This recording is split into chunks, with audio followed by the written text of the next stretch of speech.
waktu subuh, waktu yang didoakan keberkatan di sisi Allah SWT oleh baginda Rasul SAW. Barik li ummati fi bukuriha. Ya Allah, engkau berkatilah pada umatku pada waktu paginya. Maka pada waktu pagi ini kata ulama dua keadaan. Yang pertama, apa saja amalan-amalan yang nak tuan-tuan buat, buatlah pada waktu pagi, sebab waktu pagi ini ada barakah. Jaga maya azan. Dalam riwayat menyebutkan Sayyidina Ali Muhammad bahawa para malaikat ni tuan-tuan, dia naik dan dia turun. Malaikat yang menjaga pada waktu siang dia, Sayyidina Ali Muhammad yang duduk dengan kita pada waktu siang ni, dia akan naik pada waktu asar. Dan malaikat yang akan duduk dengan kita pada sebelah malam ni, dia akan turun pada waktu asar dan naik pada waktu subuh. So waktu tukar shift ni tuan-tuan, waktu subuh dengan waktu asar. Bila dia naik, yang siang tu nak naik, yang malam tu nak turun, ataupun yang waktu malam tu nak naik dan waktu siang tu nak turun, maka mereka akan berselisih pada waktu tu. Berselisih tempat panjkat lah kot, kan? Lebih kurang lah, aku faham. Ramai lah waktu tu. Bila dia naik bertemu dengan Allah, Sayyidina Ali Muhammad, Allah tanya Sayyidina Muhammad, macam mana keadaan kamu tengok hamba-Ku waktu kamu naik dan waktu kamu turun? Tidaklah kami melihat mereka, melainkan mereka sedang bersolat. Dalam sebuah riwayat menyebutkan, maka ampunkanlah, malaikat yang minta doa, ampunkanlah dosa mereka nanti di hari kiamat. Dan sekalian semua. Maka jaga. Malaikat naik, apa yang kamu tengok hamba-Ku buat waktu kamu naik tadi ni?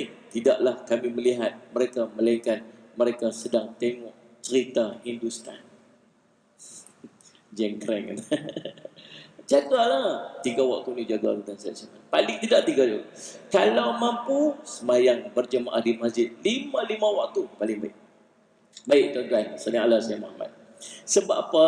Sebab pada waktu subuh, pada waktu isyak dan pada waktu asar ni ada kelebihan-kelebihan di atas sendiri yang kita mampu, yang kita kena buat, Sayyidina Ali Muhammad, dan kita punya kekuatan bila kita berjemaah di masjid.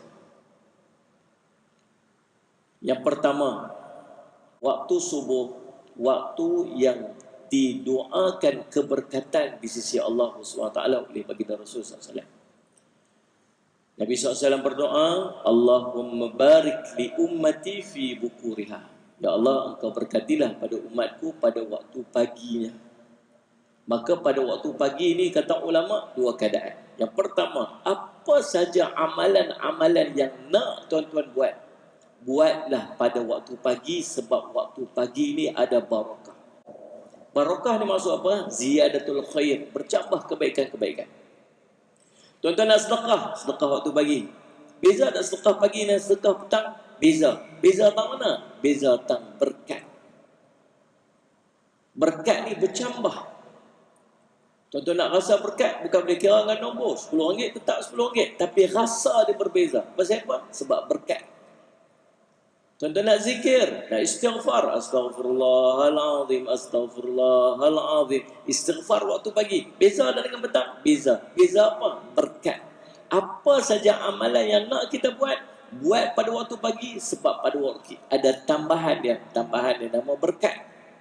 Sayyidina Ali Muhammad, tuan-tuan. Allahumma salli ala Muhammad. Yang keduanya tuan-tuan, ada amalan-amalan khusus yang dianjurkan. Yang keduanya pada berkat ini, pertama amalan. Yang kedua pekerjaan pun ulama sebut keluar buat awal-awal pada waktu pagi, sebab dia ada berkat. Sebab tu para sahabat Nabi bila nak menghimpunkan bala tentera untuk keluar pergi perang, akan keluar pada waktu pagi. Pasal nak menumpang barakah pada waktu pagi itu, Sayyidina Ali Muhammad, seperti yang telah didoakan oleh baginda Rasul sallallahu alaihi wasallam. Yang pertama, paginya ada barakah. Yang keduanya ada amalan-amalan khusus yang dianjurkan oleh Nabi SAW yang kita kena buat pada waktu pagi, yang kita punya kekuatan bila kita buat berjemaah. Kita tak boleh nak lafi tuan-tuan sekalian. Kalau kita buat semayang sorang-sorang ni, kita selalu tinggal zikir. Saya tak tahulah tuan-tuan, saya pun jadi macam tu. Tapi bila kita duduk semayang berjemaah ramai-ramai dekat masjid, apa yang Tok Imam zikir, itulah yang akan kita zikir. Kalau Tok Imam tinggal satu zikir, maka kita pun akan tinggal zikir yang sama. Betul tak betul yang saya kata apa? Saya bila buat jemaah, kita akan ada kekuatan untuk buat. Nabi SAW sebut dalam, sebagai contoh, Nabi SAW sebut dalam sebuah hadis. Nabi kata apa? Allahumma salli ala